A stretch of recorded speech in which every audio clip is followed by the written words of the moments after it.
Hello again, everybody. John Marble here with mr340 propaddler. The session will be talking about using the app as a navigation aid. Now notice I said aid. It is not meant to go instrumentation only. If you can't see or sense what's around you, you should not be using the app to guide you where you're going. If there's fog, don't go. It doesn't know where the other boats are. It doesn't know where the barges are. It doesn't know where the logs and other debris are, or the buoys.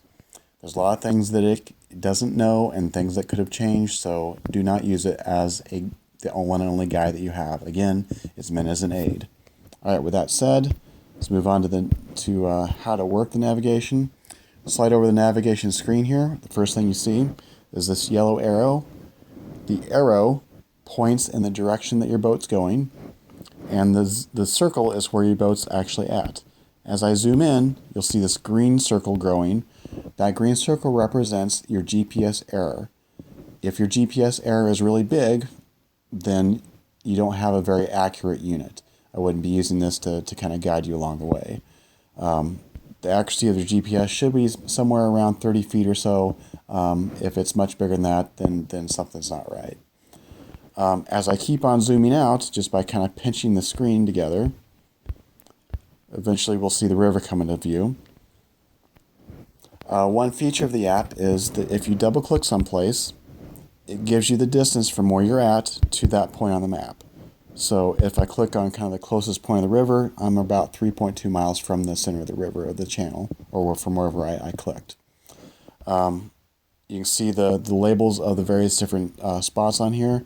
I'm just outside of St. Louis, so you can see up here there's St. Charles there, Howell Island, and so forth. I'm going to switch now to a track-centered rather than a boat-centered view. Go up here to the menu, hit track-centered, and then that puts the center of the channel right in the middle of my screen.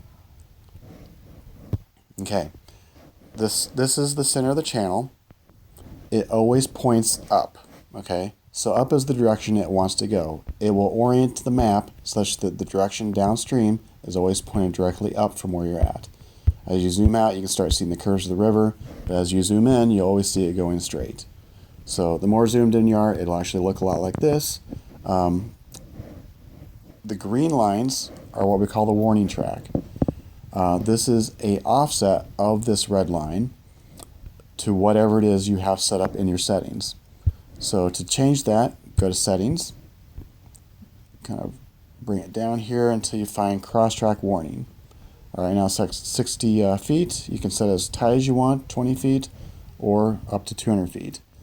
The channel is not it's not a small thing, right? The channel is quite wide. It's up to like 150 feet on either side.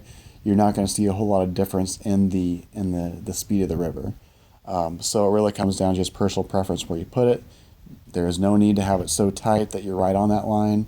In fact, that's probably not where you want to be. You want to be slightly offset of that.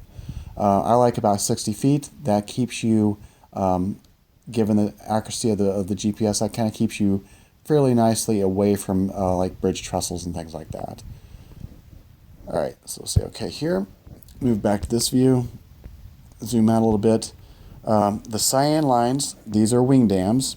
Do not hit those, but note them because maybe you want to hide behind them sometime. Kind of come in here, hide from a barge, whatever. Here you have the edge of the river on either side.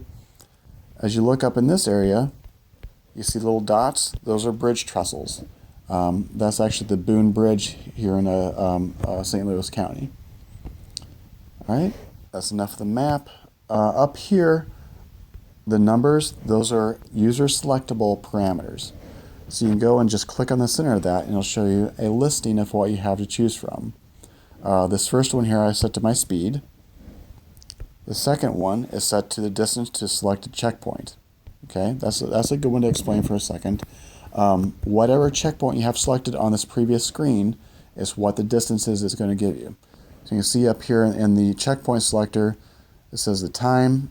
Well, it doesn't really matter because they're not moving, but the distance, minus 322, that's what's showing up here as well. All right, I can pick any one of these checkpoints and that's what's going to show up on the screen as you go. So if I pick St. Charles, it changed it to I'm 15 miles away from St. Charles. All right, let's change this number 3. This is set to track speed. Track speed is kind of interesting. Think of it as nothing more than your progress towards St. Charles. It is if you were to be following that red line exactly what your speed would be. If you paddle but end up paddling like a cockroach going, left, right, left, right, left, right, your actual speed of the boat could be quite a bit more than the speed you're actually making progress towards St. Charles. So think of it as kind of an efficiency number. The more close your actual speed is to your track speed, the more efficient you're paddling. You're staying right on that channel. All right, cross track is what this is set to. Cross track is interesting because that gives you the amount of distance you are from the center of the channel. Right now, I am some 16,000 feet or 3 miles away from that. Not so interesting when you are displaying a map, but part of this race is taking care of your battery. If you have the screen on, the number one drainer of battery on these phones is the screen. So the more you have it on, the more juice you're going to use and the quicker your battery is going to drain. One solution for that is to turn off your screen. When you turn off the screen, there's a feature which you can turn on, which is called the status audio. What that does is the app will talk to you and tell you, read off one by one each of these values you have set here on the navigation screen. So let's just do that. Toggle status Speed audio. 0.0. St. Charles in 15.7 miles. Track speed 0.0. Cross track 16,863. Okay, so you saw how that just read off the screen there. That's useful for when you have that screen off. You can set up so that periodically it will talk to you, and you set that here as far as how long you want between the audio status. So 4 minutes, 7 minutes, half hour, whatever. Periodically just have it tell you what the status is, where you're at, how fast you're going, etc. I usually like to set it somewhere around 4 to 7 minutes. She will get tiresome after a while. You'll actually start talking to her after a while, So if you like her, hey, have at it. Every 1 minute's fine. Anyway, that's kind of a really good feature. It drains much less battery when you have her on versus when you have the screen on. Speed 0.0. Let's turn her off. St. Charles in 15.7 miles. Okay. Track speed 0.0. One more thing here while she's talking. Cross track 16,864. You see here you can also turn on the warning track audio. All right, so if I go here and I toggle warning track, you can turn that on or off. And then if you're off track, then she will tell you turn right or turn left depending on where you're at. I don't tend to use her much for that simply because it gets pretty annoying after a while if you're way off track and you keep hearing turn right, turn right, turn right, or turn left, turn left, turn left. Anyway, but it's there if you desire. One other thing here, we're about done with the navigation screen. If you want to go upstream, then we have to change something in the settings. The app is designed such that you're going from the start to the finish as far as waypoints. All right, so to change that and go upstream, you're going to want to change the order of the waypoints. All you have to do here is change the start to something downstream, like, Weldon Springs would be fine, and the finish to something upstream. All right, say OK. It'll switch you around then. So now, instead of being way over here on the right of the river, I'm now on the left because it's saying, okay, I'm going to go back up. You can see Klondike way up here. Going to go up the river towards Kansas City. So anyway, that's how you go upstream versus downstream. I'll set it back here. Something way upstream, something way downstream. Okay, now I'm heading back towards St. Charles. All right, I think that about does it for navigation. Again, take advantage of that audio status if you like. Zoom in a lot. Oh, one more thing we need to talk about. I told you don't use it during the day, but hey, so maybe you want to. That's fine. One thing to be aware of that can help you do that when you have direct sun shining on your screen, it gets very hard to see the app. And so you're going to want to try and put it inside some shaded cover. And another thing that helps is to turn this high contrast on.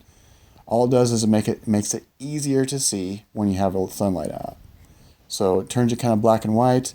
I recommend kind of zooming in so you just see kind of the screen like this. You see the warning track.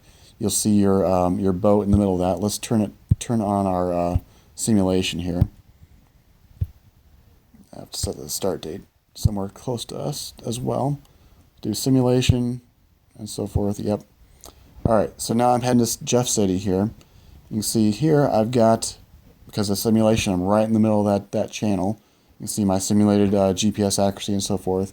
But the way this would work in real race would be if you're in the daytime, you're just trying to keep your little arrow somewhere in the screen there between the two warning tracks. Okay, so I think that about does it. Anyway, have fun, paddle hard, and stay safe out there.